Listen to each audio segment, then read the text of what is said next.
Welcome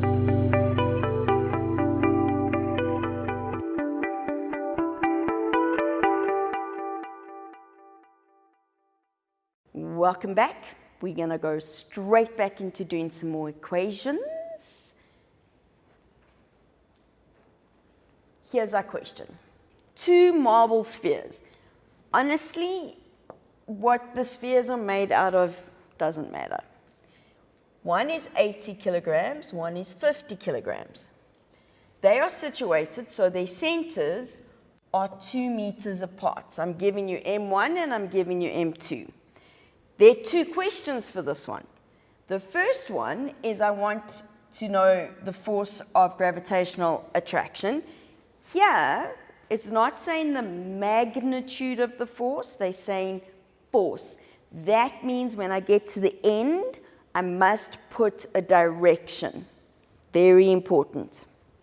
Then they give you a second question which says, calculate the force between them if the distance is diminished to 0.5. So this one is a reading thing. It's diminished 2, so that means it becomes 0.5. It's not just made 0.5 smaller. But we'll get back to that one once we finish the first one. Here we go. We have our 80 kilogram, and we have our 50 kilogram. I'm going to call this mass 1. I'm going to call that mass 2. And the distance between them is 2 meters. My first question is the force of attraction. It's gravitation. I know that I need to use F equals G, M1, M2 over R squared. I know G, remember, it's given to you on your information sheet. 6,67 times 10 to the minus 11. My first mass is 80. My second mass is 50. And my distance is 2 meters, but we mustn't forget about the square. I absolutely have to use a calculator for this one. Not because of the 80 and the 50 and the 2, but because of the constant. It's so tiny. It's difficult to work with that in our heads. And I'm pretty sure we could if we really wanted to. But why? We have a calculator. Let's use it. So, let's clear my calculator. There we go. So we've got 6.67 times 10 to the minus 11 times by 80 times by 50.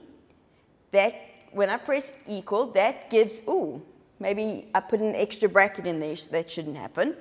So let's do that again. Got to make sure it's right. Times by 80. I put a bracket at the end of this, which I shouldn't have. That's the top end of my fraction. Now I've got to take that answer and divide by 2 squared.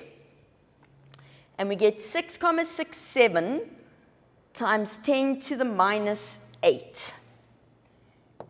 6,67 times 10 to the minus 8. And we know that's newtons. Again, we look at it and we go, yes, 80 kilograms and 50 kilograms seems heavy. But in terms of gravitation, it's really not. They're very small forces, very small masses. Because remember, when we look at the Earth, we don't even notice the force of attraction between us and the Earth anymore. And that's quite big. So 2 tiny objects like this, it's a tiny force. But we're not done with this question yet. Calculate the force. I've only got magnitude here. I have to put a direction. And here, the direction is attraction. And I know some of you are going, but how's that a direction? It's telling me how the 2 masses will move. They will come together. You can't give me a direction left, right, up, down. I didn't give you a diagram. And because they both experience the same force, they're going to move in two directions. The 80 is going to go to the 50, and the 50 is going to go to the 80. So attraction is fine. That is a direction for this section of work. Let's do the next one. Now they say, same situation, except my distance is diminished to 0.5. Here, like I said when we started, you need to read this question carefully. Diminished means made smaller. I said it's made smaller to 0.5, so it becomes 0.5 meters. If the question had said diminished by 0.5, then I would minus it. But they're saying to me it's becoming 0.5, so my situation changes to this. I have my 80 kilogram, and I have my 50 kilogram, so that hasn't changed.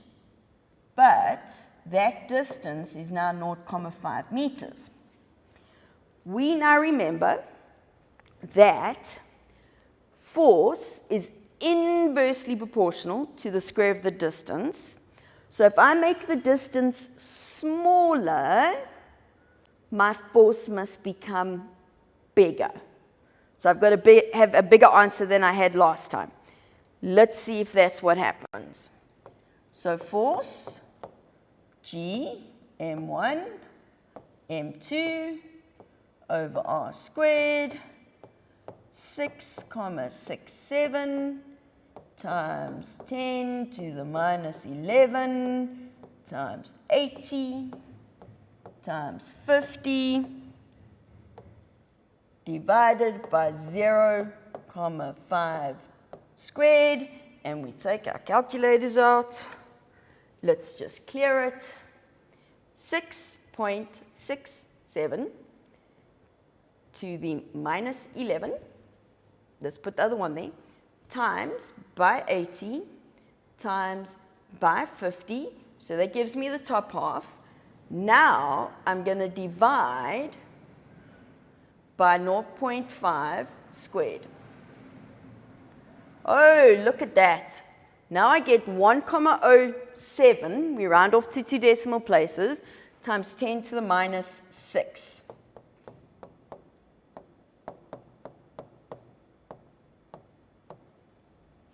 Okay, and of course this is attraction again.